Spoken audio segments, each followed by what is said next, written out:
A Ucrânia é, no momento, o principal ponto de discórdia entre a Rússia e o Ocidente. O último capítulo dessa escalada da tensão envolve o crescente interesse por parte da Ucrânia em se juntar à OTAN, a Organização do Tratado do Atlântico Norte. Uma movimentação que, para o Kremlin, ultrapassaria uma linha vermelha. Представим себе, что Украина является членом НАТО. И напичкана оружием, стоят современные ударные системы, так же, как в Польше и в Румынии. Кто помешает? Eu sou a Natália Passarinho, da BBC News Brasil em Londres, e neste vídeo eu vou explicar o que é a OTAN e por que a Rússia não quer que a Ucrânia se junte a ela. Primeiro, vamos lembrar que já existe um conflito em andamento envolvendo Rússia e Ucrânia, e que também tem relação com essa disputa de forças entre Rússia e as potências ocidentais. A relação entre Rússia e Ucrânia tem origens históricas, mas um ponto-chave para a escalada da tensão atual aconteceu alguns anos atrás. No final de 2013, o então presidente ucraniano Viktor Yanukovych desistiu de assinar um tratado de livre comércio com a União Europeia. Por outro lado, Yanukovych havia manifestado o objetivo de estreitar relações comerciais com a Rússia. Manifestantes favoráveis a uma maior integração da Ucrânia com o bloco europeu realizaram uma série de protestos que culminaram na destituição de Yanukovych em 2014.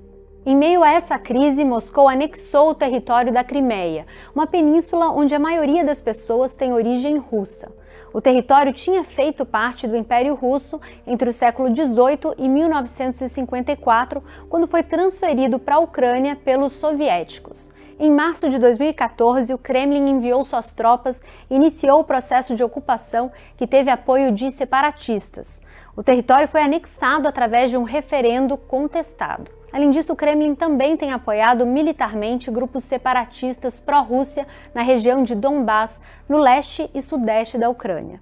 Estima-se que cerca de 14 mil pessoas morreram nessa guerra. Mas o que a OTAN tem a ver com esse conflito? Para entender melhor esse jogo de influência, a gente precisa voltar aos anos pós-Segunda Guerra Mundial. Naquela época, o mundo estava dividido entre duas potências que disputavam a hegemonia mundial, Estados Unidos e União Soviética, da qual faziam parte Rússia e Ucrânia. Tanto americanos quanto soviéticos viam com grande preocupação os planos expansionistas do outro lado.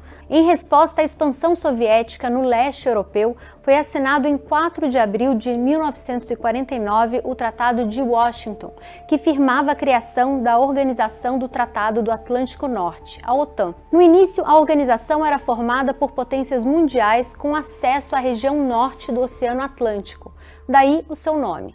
No total, são 12 membros fundadores, entre eles os Estados Unidos, o Canadá, França, Itália, Reino Unido e outros países da Europa. O princípio fundamental da OTAN é o de segurança coletiva, que se mantém até hoje.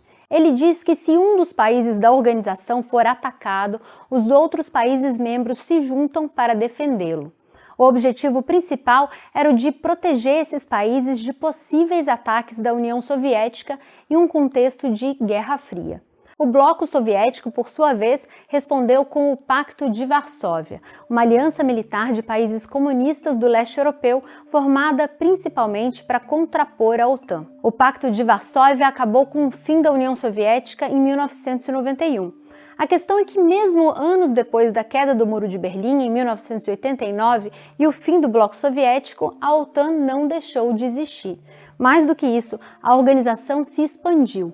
Hoje ela reúne 30 países membros e é considerada a aliança estratégica político-militar mais importante do mundo. A organização diz ter como objetivo impedir o ressurgimento do militarismo nacionalista na Europa, além de promover a integração política europeia. Nas últimas décadas, a OTAN liderou operações militares em países como Bósnia, Kosovo, Iraque e Afeganistão. A Ucrânia, que se tornou independente em 1991, tem se aproximado do Ocidente e, consequentemente, da OTAN. Em 1994, iniciou uma parceria de paz com a organização ao lado de outras ex-repúblicas soviéticas. Foi um passo inicial para o país se tornar, no futuro, efetivamente um membro da OTAN.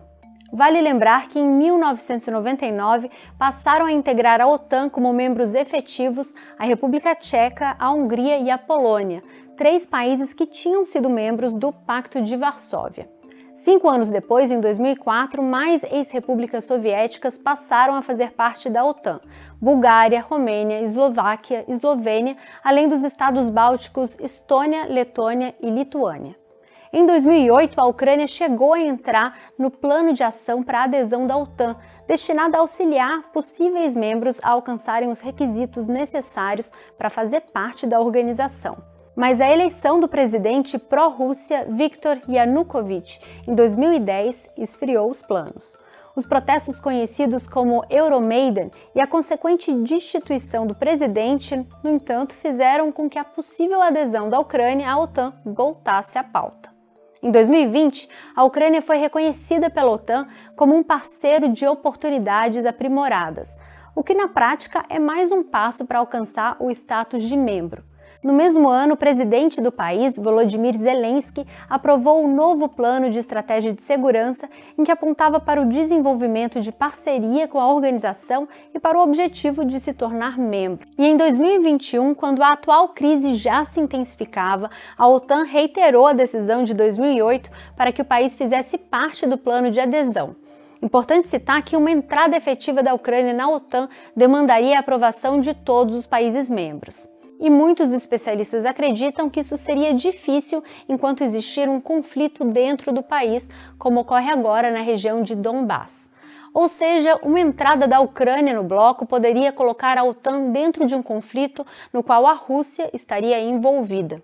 A OTAN defende essa expansão sob o argumento de que cada país é independente e livre para se juntar ao grupo, e afirma que a adesão à organização está aberta a qualquer Estado europeu que esteja disposto a apoiar os princípios do seu tratado.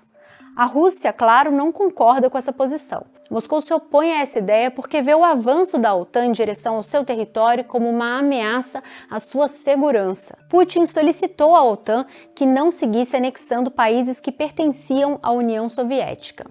Entre as linhas vermelhas demarcadas pela Rússia estão suas fronteiras mais próximas, que incluem países como Belarus e Ucrânia. Mas por que, na visão dos russos, a Ucrânia tem ainda mais importância em matéria de segurança do que o resto dos países que integravam a União Soviética? George Friedman, fundador da Geopolitical Futures, explica que a Ucrânia é a fronteira ocidental da Rússia. E ao longo da história, desde a invasão napoleônica de 1812, a região serviu como uma zona de proteção para Moscou. Uma declaração recente de Putin deixa isso bem claro. Ele questionou como os Estados Unidos reagiriam se nós colocássemos mísseis na sua fronteira com o Canadá. Até o momento, a OTAN ainda não anunciou a Ucrânia como um país membro, mas já deu para perceber que a intenção é clara. O último passo importante para entender esse processo aconteceu em 2020, quando o país entrou na lista de nações que colaboram estreitamente com a organização que tanto incomoda Putin. Ou seja, uma possível entrada da Ucrânia na OTAN é um dos pontos centrais dessa crise. Com isso, eu fico por aqui.